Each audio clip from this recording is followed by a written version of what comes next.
My name is Amar Patel. I'm the director for the Center for Innovative Learning at WakeMed Health and Hospitals.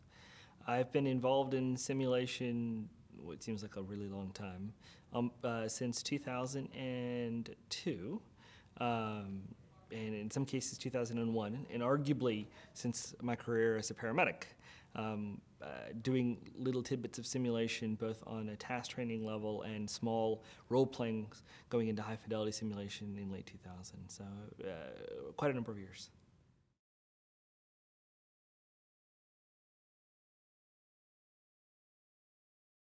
At this Sun, we focused on discussing grant funding opportunities in research and the impact research has on simulation and some centers. We also focused on the return on investment and the return on expectation. So how do you prove the value of simulation to your organization?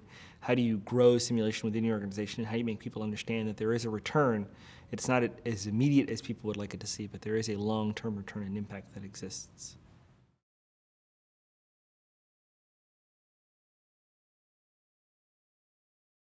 I think taking your time, never say no to tours, never say no to demonstrations.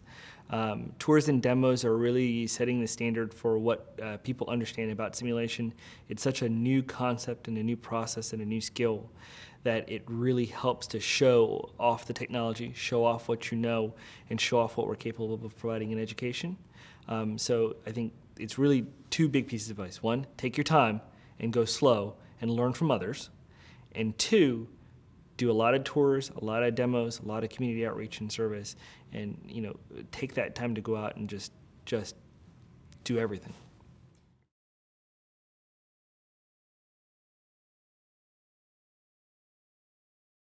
I think the world of simulation is going to change. I mean, we've seen some astronomical changes even from 2000 until today, and we've seen in the last 40 years have just had some dramatic results in computer technology and medicine.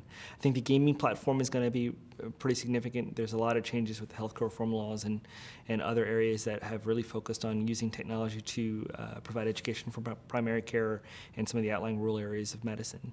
I think gaming is going to play a significant role in how simulation changes and transcends across multiple disciplines. I think mannequin-based simulation or human patient simulators are going to really take even a stronger role in competency assessment and management. We're going to see drastic changes in how competencies are performed in simulation.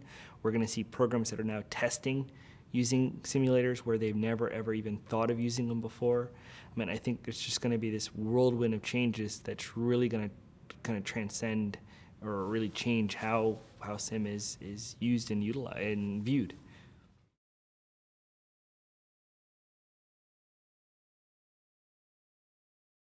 It's a neat place. It's a really neat career to be in. I think folks often are overwhelmed getting into it. This is a place where you can kind of lose yourself, which is really a neat way to look at it. But I think we also spend way too much time.